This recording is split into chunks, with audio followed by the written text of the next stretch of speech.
네, 안녕하세요. 부부 한의사의 서울김 김선민 원장입니다. 저희 병원에 내원하시는 소화불량 위험 환자분, 또 다이어트로 오신 분들, 피부염으로 오신 분들, 그 다음에 관절 통증으로 오신 분들에게 제가 항상 강조하는 게 이 단백질 섭취입니다. 아마 오늘 이 영상을 보시면 아니 이게 다 다른 질환으로 왔는데 왜 그렇게 제가 단백질 섭취를 강조했는지 아마 아실 수 있을 거예요. 옆에 사진을 보시면 제가 보통 이제 이렇게 식이 관리를 하셔야 되는 분들의 이제 하루 이제 단백질 양이나 드셔야 되는 하루 단백질 양이나 이제 그래서 끼니에 얼마를 챙겨 드셔야 되는지 이렇게 안내를 해드리는데요. 그러면 하나같이 다 이렇게 많이 먹어야 되냐 내지는 진짜 이렇게 많이 먹어도 되냐 라고 물어보신 경우가 정말 많으세요. 최근에는 그래도 이제 매체에서 이 단백질 섭취에 대한 중요성을 이제 얘기하고 있는데 사실 몇 년 전만 해도 우리가 막 무슨 붉은 고기 먹으면 막 몸에 큰일 날 것처럼 그쵸? 이제 연세 드셔서 그리고 또 하루에 계란 하나 이상 먹으면 막 콜레스테롤치가 올라가서 피가 막 걸쭉해질 것처럼 이런 공포감들이 있으셔서 실제 굉장히 단백질 섭취가 중요함에도 불구하고 많이 안 드시고 있는 경우가 많고 안내를 해드려도 좀 불안해 하시는 경우들이 있으세요. 그런데 이 양질의 단백질을 섭취하시는 건 우리가 건강하고 활력 있는 삶을 사는데 굉장히 중요합니다. 그래서 제가 이 단백질이 어떤 역할을 하는지 그리고 이 단백질이 부족하면 우리 몸에 어떤 신호가 나타나는지 그 다음에 하루에 이 필요한 단백질 양을 어떻게 계산하는지 또 식품별로 단백질이 얼마나 들어있는지 좀 여러 편의 영상을 통해서 한번 쭉 안내해 드릴 테니까 한번 다 보시고 꼭 여러분들도 집에서 이 단백질을 잘 챙겨서 드시기 바랍니다. 오늘은 그 중에서 단백질의 역할에 대해서 설명드리겠습니다.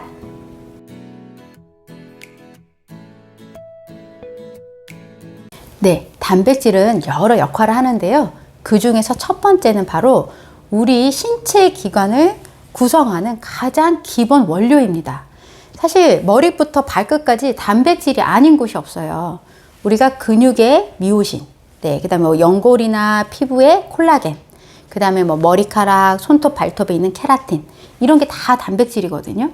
그리고 특히 이 근육 같은 경우는 우리 그 에너지 대사의 가장 핵심 기관입니다. 그리고 지방을 연소시키는 거의 소각장 역할을 하죠. 그러니까 근육량이 많은 사람들이 기초 대사율이 높아서 활력이 넘치는 건 너무 당연해요.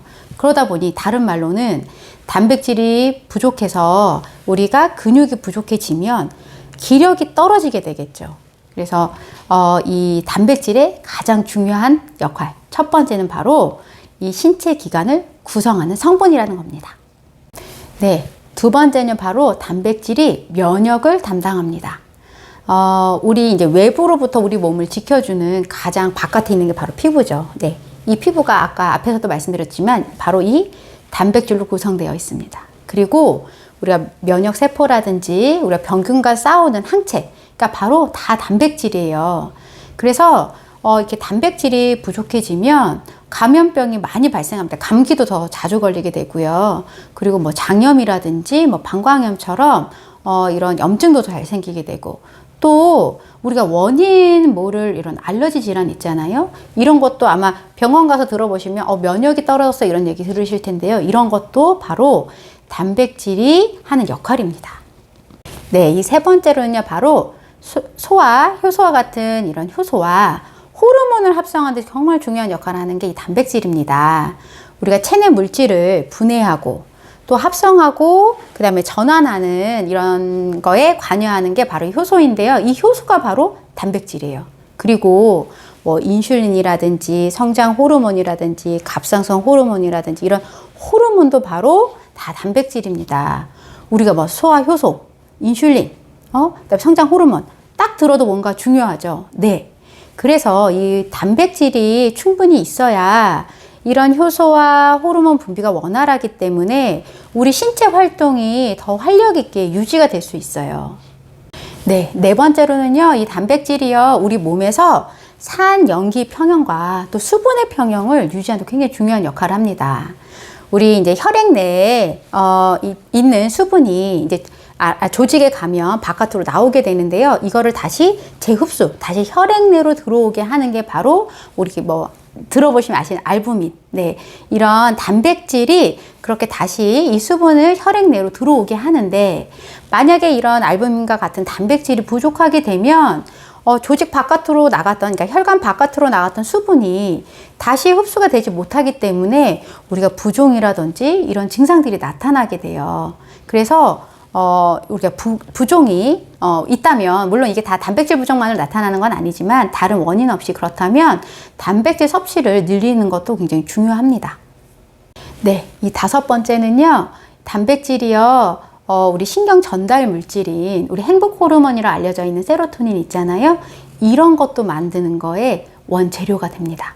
또 우리가 산소를 세포 곳곳에 전달해주는 헤모글로빈도 바로 이 단백질이에요.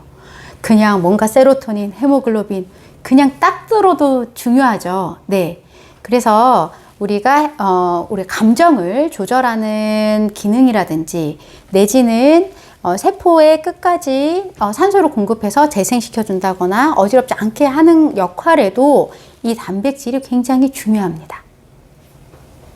네, 6번째는요, 바로 다이어트 할 때 이 단백질이요, 식욕을 그러니까 감소시켜주는 역할을 합니다.